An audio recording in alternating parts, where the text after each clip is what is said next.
Mondial Sport vous propose les maillots de la nouvelle saison 2020-2021 avec des prix défiant toute concurrence. Un maillot coûte 9000 francs CFA. Donc voici les maillots disponibles dans les boutiques de Mondial Sport. Juventus domicile, Inter domicile, Liverpool extérieur, Barça domicile, Arsenal domicile, Liverpool domicile, PSG domicile et un maillot spécial Paris Saint-Germain. Pour commander, contactez le 77 059 99 84. Offre spéciale Mondial Sport, maillot plus flocage à 10 000 francs. Bonsoir à toutes et à tous, bonsoir à tous les suiveurs et à tous les inconditionnels de Grégoire Omnisport. Sadio Mané, sunu fierté. Sadio Mané, encore une fois de plus, exceptionnel, stratosphérique et vraiment étincelant face aux Gunners d'Arsenal. Donc Liverpool bat encore Arsenal 3-1. Pourquoi Mané encore Arsenal?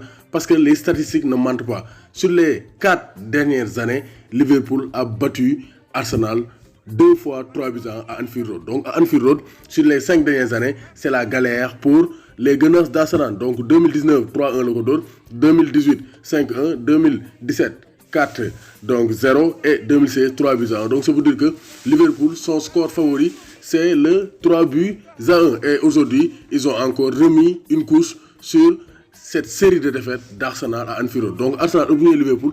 Liverpool a d'or bon tête. Pourquoi Liverpool a d'or bon tête? Parce que Liverpool, ils ont un football vraiment difficile à contrer avec un pressing incessant. Donc nous devons douter, douter sur la capacité de Liverpool à répéter les performances de l'année dernière. Mais chaque match, Liverpool, avec son équipe, ils peuvent monter en puissance. Et ils peuvent refaire l'exploit de l'année dernière, redevenir champion d'Angleterre. Et le match a mal démarré avec une erreur de Robertson, 25e minute de jeu, erreur de dégagement, Lacazette ouvre la marque. Mais 3 minutes plus tard, Sadio Mané égalise. Donc Sadio Mané a égalisé sur un tir de Salah contré par le gardien Leno. Sadio Mané est bien placé. Donc Sadio Mané dans la surface, il est imparable. Donc il sait où se positionner et quand se positionner. Donc Sadio Mané, il est pile à l'heure. Au rendez-vous, donc Del Théo, Del Théo, Sadio Mané Théona, et il a égalisé. Un but partout, donc 3e but en 3 matchs pour Sadio Mané. Donc le compte est plein pour l'international sénégalais Sadio Mané qui a été à l'aise techniquement. Donc Sadio Mané, c'est le très haut niveau.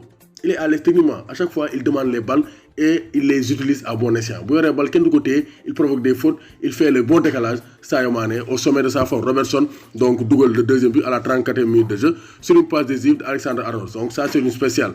Latéral droit, passe latéral gauche, et enfin, la bonne rentrée de Diogo Jota. Donc Diogo Jota, moi, je donne Diogo Jota qui maillot Liverpool cette saison en provenance de Wolverhampton. Diogo Jota, Jot Ben Ball, mal dégagé par la défense d'Arsenal. Diogo Jota, Jot Balbi, contrôle du pied droit, après mot enchaîné. Donc il a marqué son premier but sur, donc, avec les maillots de Liverpool. Donc ça, c'est donc qu'on appelle un début réussi, une adaptation réussie, un baptême de feu réussi, une prise de contact réussie pour Diogo Jota, international portugais. Donc Sadio Mané est sorti à la 80e minute de jeu. Quand on a remplacé Diogo Jota, moi aussi, il a marqué. Donc Liverpool est une équipe de rêve, hein. Vraiment, Fabinho exceptionnel au milieu de terrain. 8 tirs cadrés pour Liverpool, 3 buts, 3 tirs cadrés pour Arsenal et un seul but. Donc Arsenal a été impuissant dans le jeu. Liverpool a dominé carrément parce que Liverpool, ils ont un pressing excellent. Pressing Liverpool, et Klopp réussit à faire tourner son équipe avec les fraîcheurs de Diogo Jota,